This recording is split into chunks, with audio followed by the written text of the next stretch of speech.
오늘 이제 선택으로 증명된 믿음이라는 제목으로 함께 말씀을 나눌 텐데요. 인생을 살면서 참 많은 고민을 하는 것 같습니다. 여러 가지 고민이 있겠죠. 그 고민을 한다는 것은 무엇입니까? 무언가 선택을 해야 된다는 거죠. 저도 어느 한때 이런 고민에 빠졌습니다. 어떻게 하면 잘 사는 것일까? 또 어떻게 하는 것이 또 믿음의 삶을 살아가는 것인가? 그럼 나는 믿음이 어느 정도 되는 것인가? 이런 고민을 참 할 때가 있었습니다. 사실 신앙생활을 잘 안 할 때는 이런 고민을 할 필요가 없겠죠. 신앙생활 잘 안 할 때는 그냥 교회 어느 정도 출석 정도만 할 때는 전혀 할 필요가 없는 고민들을 어떻게 해요? 믿음이 생기고 신앙이라고 하는 것이 내 안에 자리를 잡으면서 하게 되는 것입니다.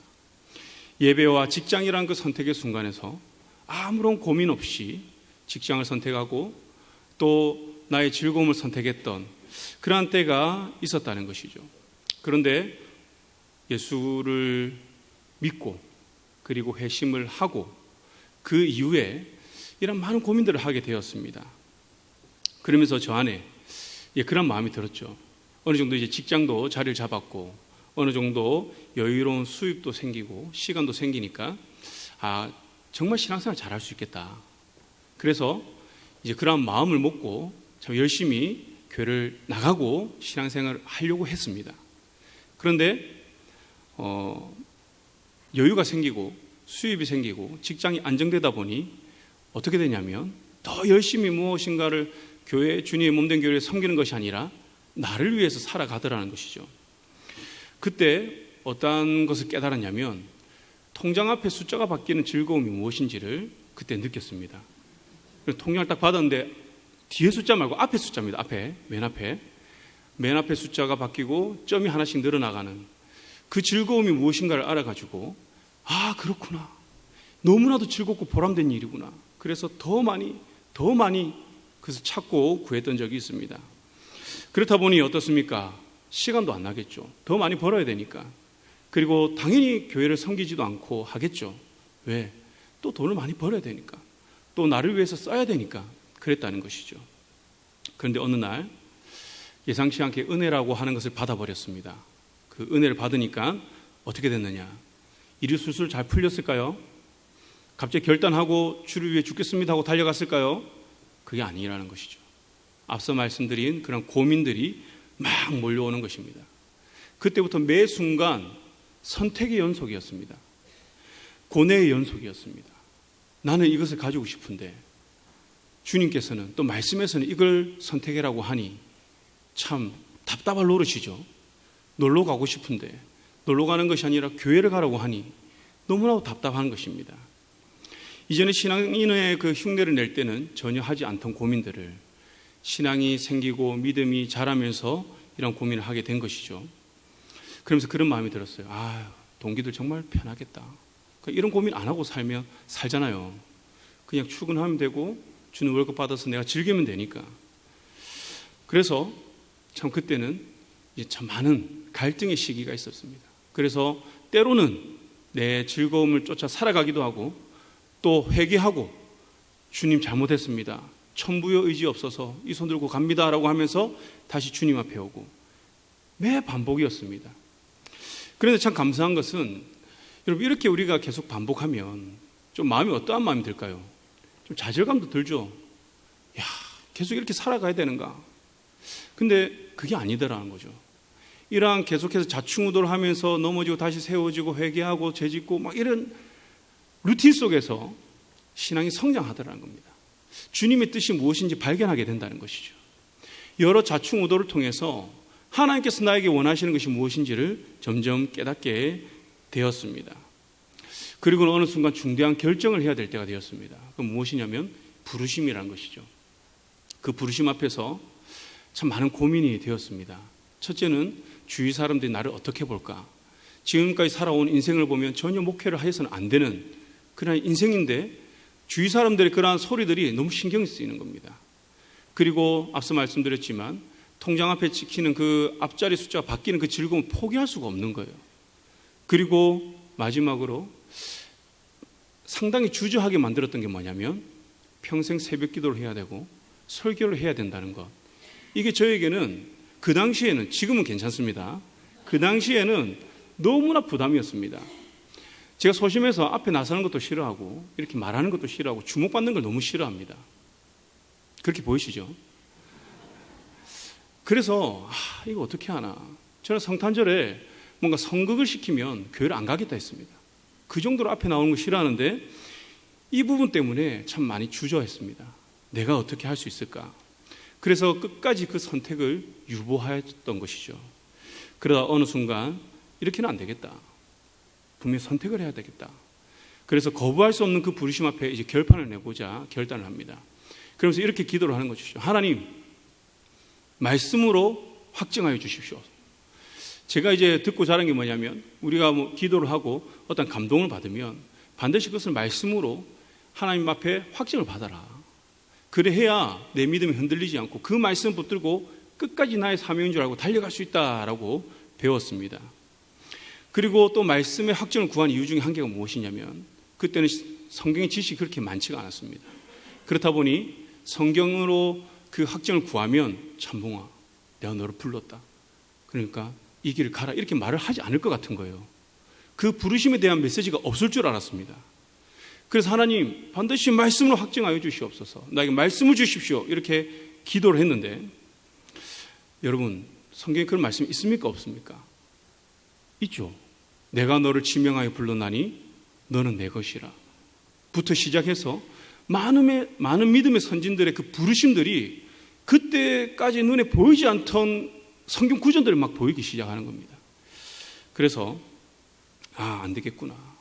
계속해서 이렇게 반복해서 이런 씨름 가운데서 결국 결단을 하고 이제 알겠습니다. 순종하겠습니다라고 하고 나니 마음에 평안이 몰려오는 것입니다.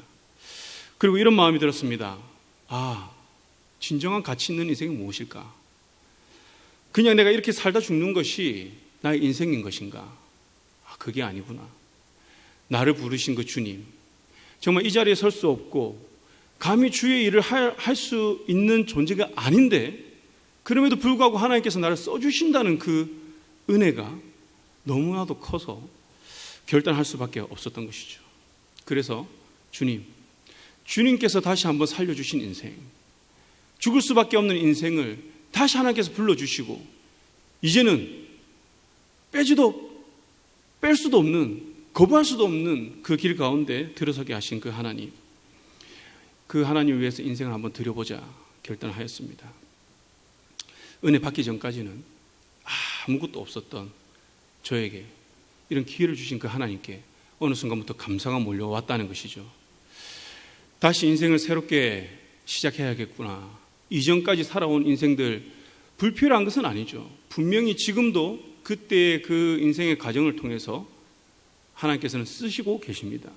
경험을 통해서 공감하게 하시고 여러 방면에서 쓰임받게 하시는 것이죠. 그러나 이전의 인생과는 이제 달리 이제 새 출발을 해야겠구나. 주님을 위해서 드리는 인생으로 내가 다시 한번 살아보자 결단을 한 것입니다. 그때부터 이제 동료들이 그러한 말을 합니다. 왜 직장을 그만두고 그 길을 가려고 하느냐? 그냥 열심히 신앙생활 하면 되지. 굳이 왜 그렇게까지 하느냐? 그 말 가운데 저는 분명한 답을 찾았다는 것이죠. 더 가치 있는 것을 내가 발견했다. 그 말 한마디니까 그 누구도 질문을 하지 않습니다. 더 가치 있는 것을 발견했다는데 어떻게 하겠습니까? 그렇습니다. 여러분, 우리가 은혜를 받으면, 믿음이 생기면 이러한 가치 선택의 연속입니다. 우리가 은혜를 받지 않으면 굳이 하지도 않을 그 고민들을 하게 된다는 것이죠. 오늘 본문의 주인공인 모세도 그렇습니다. 여러분, 모세 인생 잘 아시죠?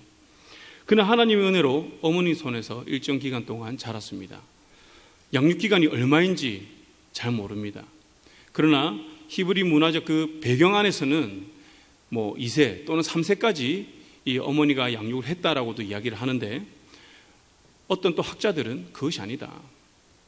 왜? 2세, 3세까지 신앙의 양육을 한다고 해서 그 아이가 그것을 어떻게 듣고 알겠느냐. 그래서 일정한 유아기 성장 기간까지 엄마가 양육을 했다라고 이야기를 하는 거예요. 중요한 것은 무엇이냐면 어머니의 손에서 이 유아기를 모세는 보냈다는 것입니다. 모세는 왕궁에 있었지만 그의 친어머니로부터 하나님의 은혜죠. 친어머니로부터 양육을 받은 것입니다. 이 양육을 통해서 모세는 하나님을 알게 되고 민족의 정체성을 자기가 알게 되었다는 것이죠. 이러한 정체성을 바탕에 두고 그는 이제 장성하여서 왕궁의 교육을 받습니다. 지금으로 말하면 세상의 많은 지식, 고급 지식들, 학문들을 배우기 시작한 것이죠.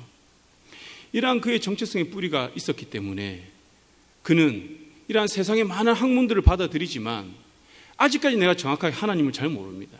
하나님이 어떠한 분인지, 어떠한 역사를 하시는 분인지 잘 몰라요. 조상의 하나님이구나, 나는 하나님의 백성이구나, 이 정도는 알고 있었지만 이것이 뿌리가 되기 때문에 세상의 지식을 받아들여도 그 마음 한켠에는 나는 하나님의 백성이지, 하나님이란 분이 계시지, 이것을 알고 있었다는 것이죠. 이것을 알고 있었기 때문에 어떻게 출애굽기 2장을 보면 애굽 사람이 이 히브리 사람을 이제 때리죠. 모세가 이것을 봅니다. 어떻게 반응하죠? 히브리 사람을 모세가 때립니까? 아니죠. 애굽 사람을 쳐서 죽였습니다. 여러분, 상식적으로 있을 수 없는 일이잖아요. 그는 왕자예요. 애굽의 왕자예요. 그는 출세 정도가 아니죠. 그냥 금수저거죠. 그냥 가만히 있으면 됩니다. 그러니까 시키는 것 하고, 그러니까 애굽 사람 편을 들면 그는 왕위까지 오를 수 있는 그런 기회가 생기는 것이죠. 그래서 모세에게는 이러한 선택을 할 수 있었을 것 같아요. 마음으로는 내가 히브리 사람, 하나님 내가 믿는다. 그럼 표면적으로는 어떻게 해요? 애굽 사람의 편을 들어서 내가 그렇게 살아가면 되잖아요. 사실 지금 현대 그리스도인들 그렇게 살아가는 사람 많이 있잖아요. 사업하면서 세상에서 내가 그리스도인이지만 이 세상의 가치대로, 이 세상의 법대로 살아가는 사람들이 얼마나 많이 있습니까? 모세도 이러한 선택을 할 수 있다는 것이죠. 그런데 모세는 그럴 수가 없었습니다. 그의 마음이 어떠한 감동이 있었는지 모르겠지만 출애굽기를 통해서 알 수는 없는 오늘 히브리서 말씀을 통해서 그 마음에 무엇이 일어나고 있는지 우리는 알 수 있다는 것이죠. 거부할 수 없는 어떠한 강한 이끄심이 있었습니다. 그 이끄심이 있었기 때문에 그는 더 가치 있는 일이 무엇인지를 분별할 수 있었던 것이죠. 왕의 자리, 성공의 자리, 이것보다 한 히브리인의 그 노예의 생명이 더 귀중하다는 것을 그는 알았던 것입니다. 그렇기 때문에 그는 아무런 망설임 없이 애굽 사람을 쳐 죽이는 그런 선택을 할 수 있었다는 거죠. 히브리서 11장 1절에 나오듯이 그는 보여지는 것, 지금 내가 보고 있는 것을 따라가는 것이 아니라 보이지 않는 것, 그것이 무엇인지 모르겠으나 어머니로부터 받은 그 믿음, 하나님이라고 하는 그 존재, 그 존재를 그는 믿었다는 것이죠. 세상의 눈으로는 얼마나 어리석은 일입니까? 그러나 모세는 히브리인의 그 정체성, 하나님의 백성이라고 하는 그 정체성에서 더 큰 가치를 바라보고 그것을 붙잡았다는 것이죠. 그래서 히브리서 말씀은 무엇이라고 합니까? 이것을, 모세가 애굽 사람을 쳐 죽이는 것을, 모세가 그 왕궁에서 누리는 그 모든 것을 다 포기하고 그는 이제 어떻게 되죠? 인생이 미디안 강요로 가는 겁니다. 그 고난의 세월입니다. 그 고난을 어떻게 해요? 더 즐거워했다고 이야기하죠. 더 좋아했다고 이야기를 합니다. 그래서 히브리서에서는 이 모세를 믿음의 선진들의 그 반열에 올려놓고 믿음의 사람들을 쭉 나열하는데 그 모세 이름을 넣었다는 것이죠. 신약에 이러한 선택을 한 사람이 한 명 더 있습니다. 물론 이제 제자들, 우리가 아는 사람들 많이 있죠. 그러나 다른 복음서에는 이름도 언급되지 않고 딱 요한복음에서만 언급되는 한 여인이 있습니다. 그게 누구냐면 나사로의 누이 마리아입니다. 이 여인은 예수님께서 직접 자신의 집에 들어오셨을 때 어떻게 합니까? 성경의 표현은 지극히 비싼 향유로 예수님의 발을 씻겼다라고 이야기를 합니다. 알다시피 이 향유는 이제 일반 노동자들의 1년 연봉이라고 이야기를 하죠. 그 가치를 가지고 있습니다. 언론에서 우리나라 직장인들 평균 1년 연봉이 얼마라고 하는지 아십니까? 4,300만 원 정도로 잡습니다. 여러분 생각해 보세요. 4,300만 원짜리 향수를 찍찍 뿌리는 것도 아니고 한 방울 누구에게 주는 것도 아니고 깨뜨려서 발에 부어버렸습니다. 있을 수 있는 일입니까? 여러분들이 가지고 있는 4,300만 원짜리 향수가 있다 했을 때 내 자녀가 누군지도 모르는 사람에게 그 발에다 뿌렸습니다. 마음이 어떨까요? 얼마나 아프겠습니까? 그죠? 자식을 사랑하지만 이 자식이 얼마나 미울까요? 그래서 그 옆에 있는 가룟 유다는 뭐라고 합니까? 이것을 왜 깨뜨리냐? 더 가난한 사람도 도와줄 수 있는데. 예수님의 제자도 그것을 보면서 그렇게 판단했다는 것이죠.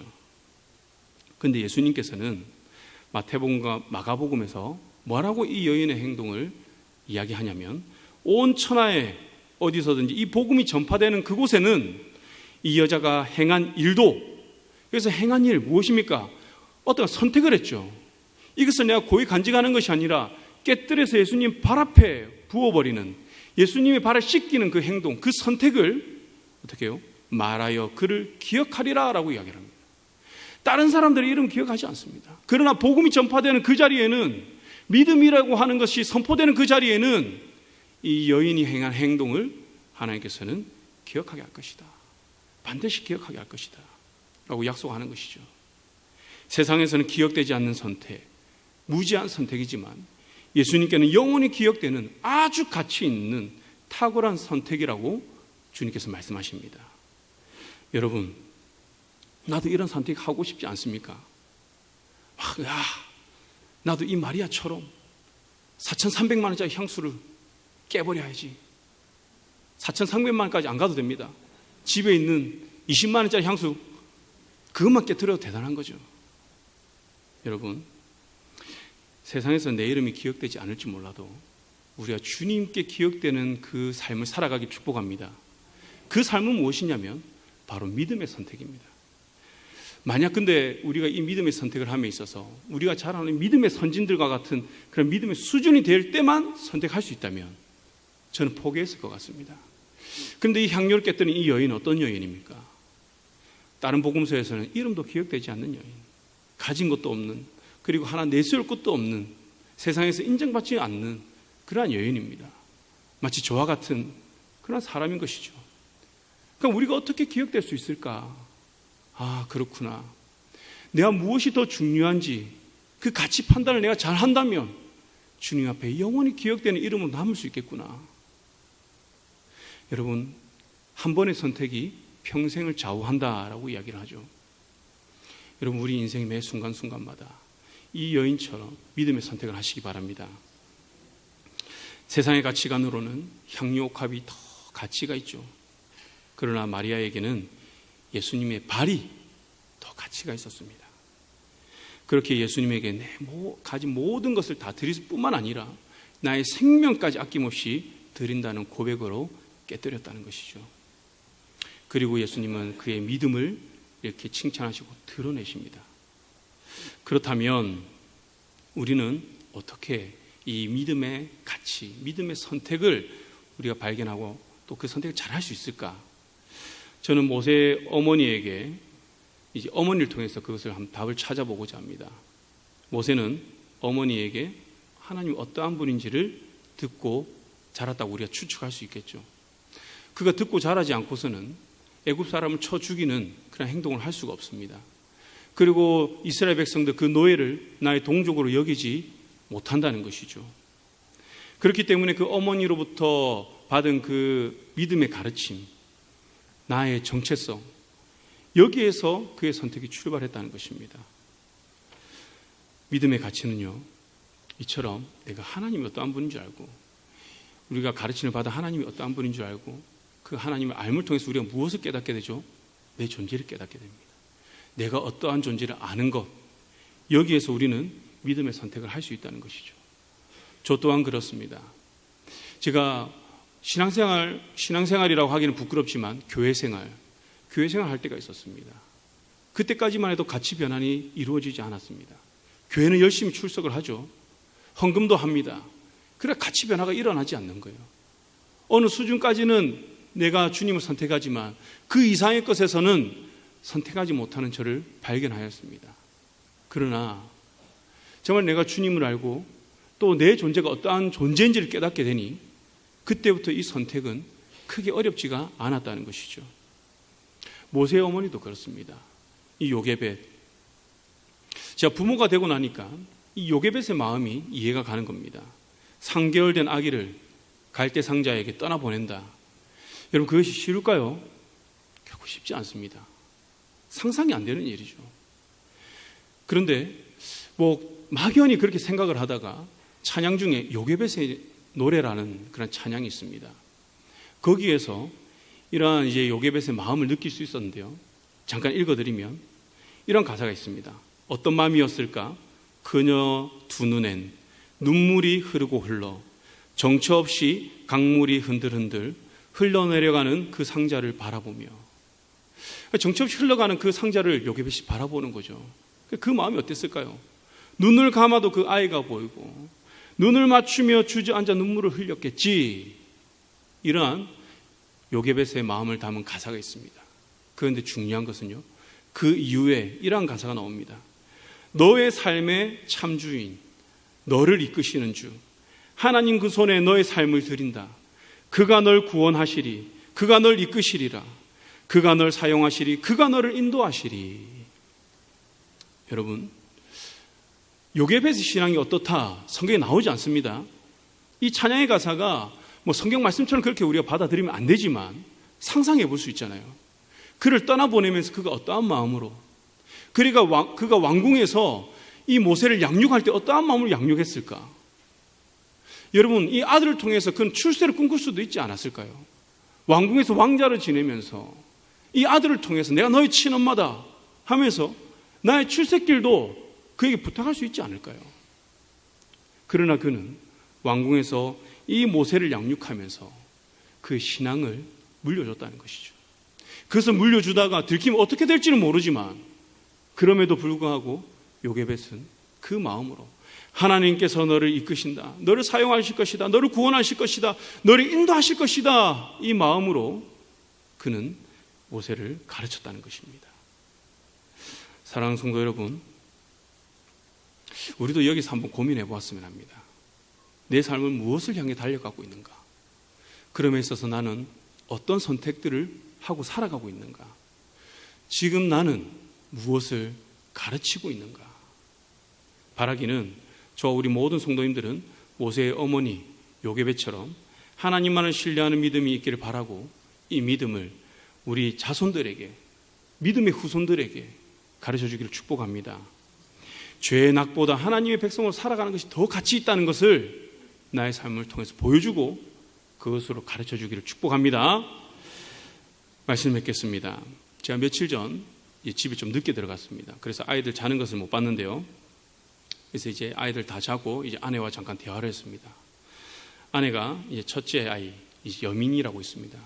그 첫째와 자기 전에 이제 그런 대화를 했다고 합니다. 기독교인에 대한 박해, 그런 박해에 대해서 이야기를 하는데 이 첫째 아이가 너무 무서웠다는 거예요. 너무 무서워서 심각해지는 거예요. 그 아내가 여기에서 주춤하면 안 되고 정확하게 가르쳐야겠다. 왜? 아내도 어머니에게 그런 교육을 받았다고 합니다. 예수님의 사진을 바닥에 깔아놓고 이것을 밟고 지나가면 내가 살려줄게, 그렇지 않으면 내가 너를 죽이겠다 하면 어떠한 선택을 할 것이냐? 반드시 죽음을 선택해야 된다, 이런 교육을 받았다고 해요. 여러분들 다 그런 교육 받으셨죠? 저희가 자랄 때 그런 교육 받지 않습니까? 그래서 이제 이 첫째가 그렇게 가르쳐 줍니다.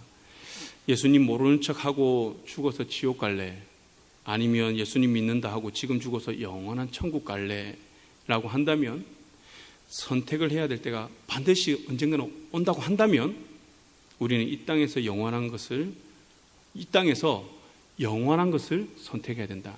다시 말하면 지금 죽어서 천국 가는 것을 선택해야 된다라고 첫째 아이에게 말을 했다고 합니다. 저는 그 이야기를 듣고 초등학교 1학년에게 너무 심오한 이야기가 아닌가 그런 생각을 했는데요. 저도 어머니에게 그러한 이야기를 들었던 적이 있었던 것 같아요. 그래서 저도 어린 나이에 이것을 가르치지 않으면 안 된다. 신앙은 어린 나이에 반드시 가르쳐야 된다. 무엇이 우선순위인지를 가르쳐야 된다.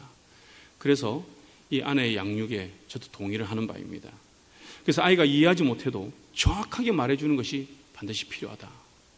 그런데 그때 이제 둘째 하민이는 무엇을 하고 있었느냐라고 하니 엄마 옆에서 레고 설명서를 보고 있었다고 합니다. 뭐 그럴 수밖에 없죠. 6살 아이가 무엇을 알겠습니까? 그래서 이제 아내와 이제 첫째 아이의 대화가 끝나고 이제 기도하고 잘 건데 대표 기도할 사람이라고 하니 둘째가 갑자기 손을 들더라는 거예요. 손을 들고 어떻게 기도하냐면 두 손을 모읍니다. 그리고 기도를 합니다. 하나님, 저희는 천국에 갈지 지옥에 갈지를 선택해야 합니다. 저는 천국에 가고 싶습니다. 천국에 갈 수 있도록 도와주세요. 안 듣는 것 같이 하면서 다 듣고 있었다는 거예요. 눈은 설명서에 있었지만 귀는 그쪽에 있었다는 것이죠. 저는 참 이 이야기를 듣고 참 많이 웃었습니다. 야, 참 기가 차구나. 이 쪼매난 아이가 천국 가고 싶다고 하나님께 간구하는 이 모습이 너무 웃긴 겁니다. 근데 가만히 생각해 보니 마냥 웃기기만 한 것이 아니더라고요. 나는 만약에 박해 가운데 있다면 무엇을 선택할 것인가? 여러분들은 어떤 선택을 하시겠습니까? 모세와 같은 선택의 순간이 온다면 우리는 어떠한 선택을 하겠습니까? 바라기는 애굽의 보화보다 그리스도로 인한 수모를 더 큰 재물로 여긴 이 모세의 믿음처럼 저와 여러분들은 그리스도로 인한 수모를 더 가치 있게 바라보고 선택하는 은혜가 있길 축복합니다. 지금 내 직장, 내 통장의 잔고, 내 명성보다 예수 그리스도가 더 큰 보화임을 믿으시길 바랍니다. 그래서 저와 우리 모든 성도님은 이러한 믿음으로 우리 자녀들과 믿음의 후손들에게 눈에 보이지 않지만 영원한 것을 바라볼 수 있도록 가르치시고 이 땅의 잠깐의 이 낙이 아니라 영원한 하늘나라의 그 보화를 바라볼 수 있도록 가르치기를 축복합니다.